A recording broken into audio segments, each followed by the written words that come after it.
नमस्कार, धर्मवाणी में आपका स्वागत है। मैं हूं अजय चौहान।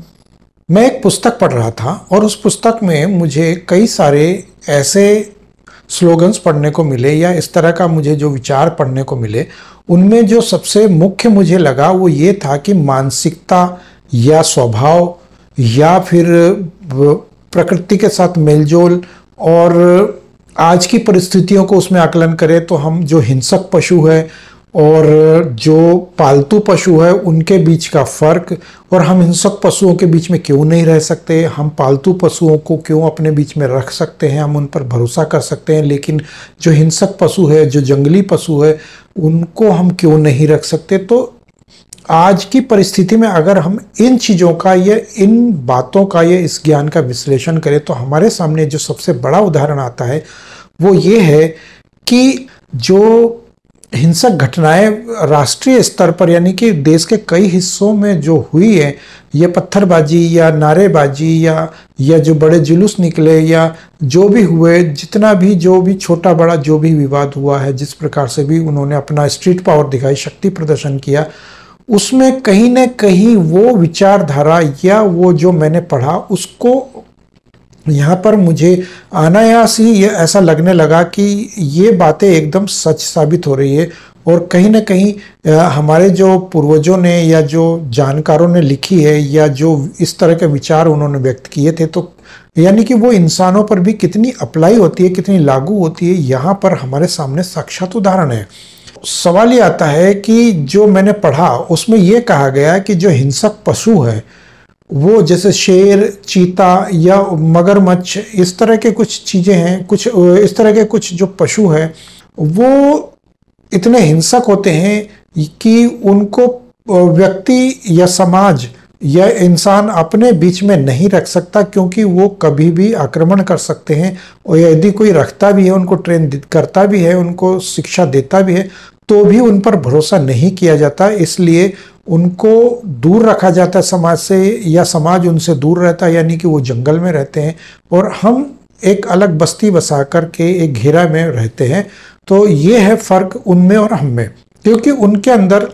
नैतिकता नहीं होती या उनके अंदर एक मानसिकता अलग होती है, वो हिंसक तरीके के होते हैं, तो वो मेलजोल नहीं रख सकते। यानी वो जो हिंसक पशु हैं वो हमारे साथ, इंसानों के साथ मानसिक स्तर पर वो रहने को तैयार नहीं रहते, हमारा इंटरेक्ट नहीं कर सकते, हमारे मन की बातों को नहीं समझ सकते और हम उनके मन की बातों को नहीं समझ सकते। इसलिए वो हिंसक पशु इंसानों के बीच या इंसान उनके बीच नहीं रह सकते। और रही बात जो पालतू पशुओं की है, तो जैसे कि पालतू पशु होते हैं, बिल्ली हो गई, घोड़ा हो गया या हाथी हो गया या ऊंट हो गया, ये इस प्रकार के पालतू पशु है, तो ये बेशक युद्ध की स्थिति में भी इंसानों के साथ रहते हैं। यानी हम घोड़े को अगर बात करें या हाथी को बात करें या ऊंट की बात करें, तो ये युद्ध के समय भी इंसानों के साथ रहते हैं और साथ रहकर युद्ध में वो सहयोग करते हैं इंसानों का एक दूसरे के साथ। तो ये जो पशु हैं ये इंसानों के साथ रहकर युद्ध की परिस्थिति में भी वो साथ निभाते हैं, साथ देते हैं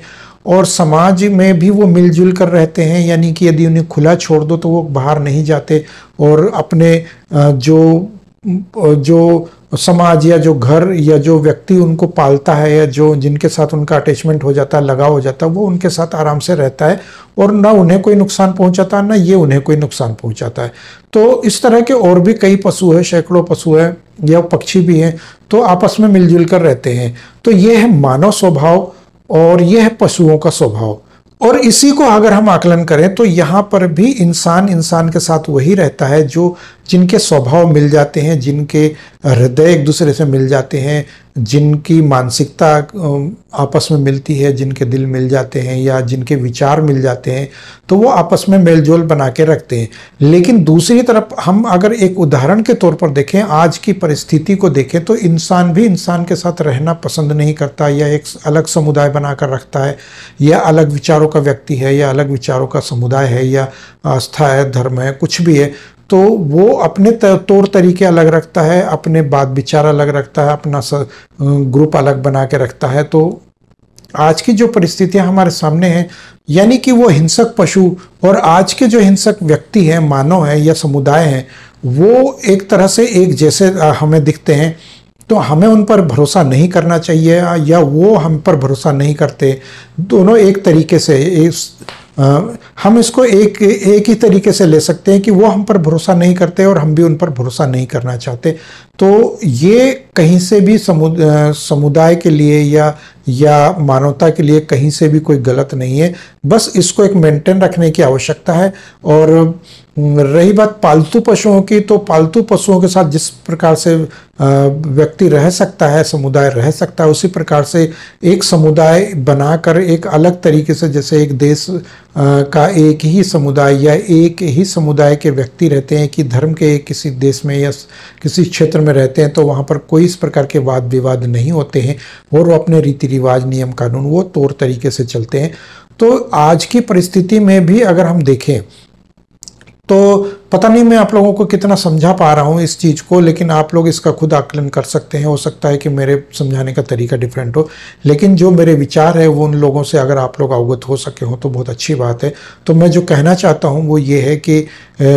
आज की परिस्थिति में जो हम देख रहे हैं कि पत्थरबाजी हो रही है, नारेबाजी हो रही, तो वो एक विशेष समुदाय है, वो अपने तरीके से अलग रहना चाहता है, हम अपने तरीके से अलग शांति तरीके से रहना चाहते हैं। तो दोनों में मेलजोल कभी नहीं हो सकता, क्योंकि ये अनादिकाल से हम देखते आ रहे हैं कि एक प्रवृत्ति अलग होती है। वो पहले ज़माने में हम कहते थे उनको कि वो दैत्य वाली प्रवृत्ति या कुछ है, तो वो प्रवृत्ति अलग है, और एक इंसानों की या देवताओं की प्रवृत्ति अलग है। तो आज भी वही चला आ रहा है, लेकिन हमारी सरकारें इतनी मतलब कि सबका साथ, सबका विकास और सबका विश्वास लेके चलने वाली हैं, तो वो हमारे ग्रंथों में कही गई बातें, हमारे पुराणों में, हमारे वेदों में कही गई बातों को वो आज बिल्कुल भूल चुके हैं, मान चुके हैं, वो मानना नहीं चाहते हैं वो, और वो इतना भुला चुके हैं उनको कि उनको इस चीज़ का कोई लेना देना नहीं है। वो तो सबका साथ चाहते हैं, सबका विकास भी चाहते हैं और सबका विश्वास भी जीतना चाहते हैं। तो वहीं पर आकर ये समस्या खड़ी हुई है। और आज जो हम देख रहे हैं पत्थरबाजी, आगजनी, गला काटना या किसी पर प्रकार से कोई अत्याचार एक दूसरे पे करना, तो ये उसी का नतीजा है कि हम अपने पुराणों से पीछे हट गए, हमने उनको भुला दिया या हमने उनको नकार दिया या हमने उनको पढ़ना बंद कर दिया, उनकी शिक्षाएं लेना बंद कर दी, और हमने सोशल मीडिया के उन प्लेटफॉर्म पर जाकर हमने फिल्में देखनी शुरू कर दी, सीरियल देखने शुरू कर दिए, या हमने टीवी देखने शुरू कर दिया, हमने न्यूज़ चैनल पे भरोसा करना शुरू कर दिया। तो वहीं पर आकर हम मार खा गए, हमारा सनातन संस्कृति मार खा गई, क्योंकि हमारे पुराणों में, हमारे ग्रंथों में, हमारी रामायण, हमारी महाभारत, हमारी गीता जो हमें बताती है, समझाती है, सिखाती है, हम उससे दूर हो गए। और हमने जो टीवी में देखा रामायण को, टीवी में देखा महाभारत को, हम बस उसी में उलझ कर रह गए। हमने उसी को रामायण मान लिया, उसी को गीता मान लिया, उसी को महाभारत समझ लिया। लेकिन इससे कहीं ज़्यादा अथाह गहराइयों में अगर हम जाएं तो रामायण, महाभारत, गीता, पुराण, वेद हमारे ऐसे ऐसे ग्रंथ हैं कि हम यदि उनको पढ़ लें तो यदि हम रामायण को पढ़ लें, असली रामायण को जो, तो वो हमारे सामने ये रामानंद सागर की रामायण एक बिल्कुल बूंद के समान है। उसमें वो इतनी बड़ी रामायण और इतना विशेष तरीके से चरितार्थ किया गया है। तो इस प्रकार से हम उदाहरण दे सकते हैं कि आज हमारे सामने जो कई सारे सवाल खड़े होते हैं, तो हमने असल में क्या किया कि हम कपिल शर्मा शो में उलझ के रह गए, हम बिग बॉस में उलझ कर रह गए, हम डेली के जो धारावाहिक आते हैं, एकता कपूर के जो धारावाहिक आने लगे, हम उनमें उलझ कर रह गए, तो हम मुंबईया फिल्मों में उलझ कर रह गए। तो हमने कहीं ना कहीं अपने आप को इस चीज़ में ऐसे धक्का दे दिया अपने आप को कि हम कहीं के नहीं रहे। और आज अगर हमें स्ट्रीट पावर की आवश्यकता पड़ रही है तो हमारा स्ट्रीट पावर बिल्कुल एकदम शून्य हो चुका है। तो कहीं ना कहीं हमें इसमें आगे बढ़ने की आवश्यकता है। हमें इसमें अपने विचारों की ही नहीं, अपने शारीरिक क्षमता की भी आवश्यकता है, और इसको कहीं ना कहीं हमें मेंटेन करने का एक अवसर मिलना चाहिए और हमें आगे बढ़ना ही पड़ेगा। अन्यथा हमारे पास अब वो समय या वो लक्ष्य नहीं है जो आगे आने वाला है, हमें उसके हिसाब से चलना ही पड़ेगा। तो मिलते हैं अगले वीडियो में, तब तक के लिए जय श्री राम।